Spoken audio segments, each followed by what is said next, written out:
கட்டா குஸ்தி அந்த படம் இன்றைக்கி தான் ரிலீஸ் ஆச்சு. அந்த படத்தோட ரிவ்யூ தான் நம்ம இன்றைக்கி இந்த வீடியோவில் பார்க்க போகிறோம். படம் எப்படி வந்திருக்குன்னு பார்த்தீங்கன்னா ரொம்ப நல்லா ஃபன் அண்ட் என்டர்டெயின்மெண்ட்டாக வந்திருக்கு. படத்தில் யார் யார் நடிச்சிருக்காங்கன்னா விஷ்ணு விஷால், ஐஸ்வர்யா லக்ஷ்மி, கருணாஸ், முனிஷ்காந்த், காளி வெங்கட் இவங்கெல்லாம் வந்து படத்தில் நடிச்சிருக்காங்க. படத்தோட ஜோனர் எப்படின்னு பார்த்தீங்கன்னா ஸ்போர்ட்ஸ் சினிமா ஜோனருங்கிற மாதிரி தான் இருக்கும். ஆனால் வந்து படம் பார்க்கும்போது உங்களுக்கு அந்த மாதிரி தோணவே தோணாது. ஃபுல் அண்ட் ஃபுல் ஒரு என்டர்டெயின்மெண்ட் ஃபன்னாக இருக்கும். ஃபர்ஸ்ட் ஹாஃபாக இருந்தாலும் சரி, செகண்ட் ஹாஃபாக இருந்தாலும் சரி, ஸ்டார்டிங்லேருந்து எண்டு வரைக்குமே ஒரு ஃபன் அண்ட் காமெடியாகவே தான் இருக்கும். எந்த இடத்துலையும் லேகுங்கிறது சுத்தமாக கிடையாது. அண்டு கிளைமேக்ஸில் மட்டும் ஒரு சென்டிமெண்ட் மட்டும் இருக்க மாதிரி இருக்கும். அண்ட் படத்தில் வந்து நிறைய விஷயங்கள் வந்து பேசப்படுது.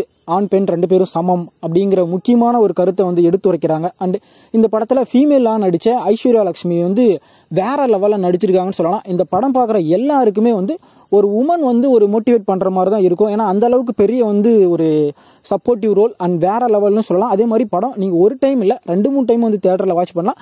அந்த மாதிரியான ஒரு படம் தான் வந்து கட்டா குஸ்தி. ரொம்ப ஒரு காமெடியாக தான் படம் ஃபுல்லாகவும் இருக்கும். ஸ்டார்டிங்லேருந்தும் சரி, ஃபர்ஸ்ட் ஹாஃப் செகண்ட் ஹாஃப் அதே மாதிரி படத்துக்கு தேவையான அழகான மியூசிக் வந்து கொடுத்துருக்காரு ஜஸ்டின் பிரபாகரன்.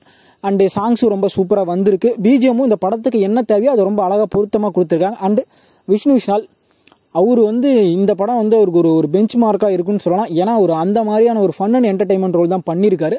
ரொம்ப அழகாக வந்திருக்குன்னு சொல்லலாம். அண்டு அவருக்கு வந்து ஒரு மிகப்பெரிய பாராட்டே சொல்லலாம். ஏன் அப்படின்னு பார்த்தீங்கன்னா அவரோட கதை செலெக்ஷன் ரொம்ப சூப்பராக இருக்குது. இதுக்கு முன்னாடி வந்த எஃப்ஐஆர் படமும் நல்ல ஒரு வசூல் வந்து செஞ்சிச்சு, நல்ல ஒரு சக்ஸஸ்ஃபுல்லாச்சு. அதே மாதிரி இந்த படமும் கண்டிப்பாக ஒரு நல்ல வசூலை செய்யணும்னு சொல்லலாம். ஒரு ஃபேமிலி என்டர்டெயின்மெண்ட்டுக்கு என்ன தேவையோ அது எல்லாமே இந்த படத்தில் இருக்குது. கிட்ஸோட சேர்த்து பார்க்கலாம். அண்ட் தனியாக சிங்கிளாக போய் பார்த்தாலும் படம் பார்க்கலாம், கப்புள்ஸாக போய் பார்த்தாலும் பார்க்கலாம். அந்த அளவுக்கு ஒரு கண்டிப்பாக இந்த படம் பிடிக்கும்னு சொல்லலாம். ரொம்ப ரொம்ப என்கேஜாக, ரொம்ப எப்படி சொல்கிறது, லேகுங்கிறதே இல்லாமல் ரொம்ப சூப்பராக அழகாக வந்து படம் வந்திருக்கு. படம் வந்து கண்டிப்பாக ஒரு பிளாக் போஸ்டர்னு சொல்லலாம். அந்த மாதிரி தான் கண்டிப்பாக ஃபேமிலி எல்லாருக்குமே பிடிக்கும். நீங்களும் மறக்காமல் தேட்டரில் வந்து இந்த படத்தை பார்க்கலாமான்னு கேட்டிங்கன்னா கண்டிப்பாக பார்க்கலாம். உங்களுக்கு ஒரு எந்த ஒரு இடத்துலையுமே டிசப்பாயின்மெண்ட்டுன்னு இருக்கவே இருக்காது.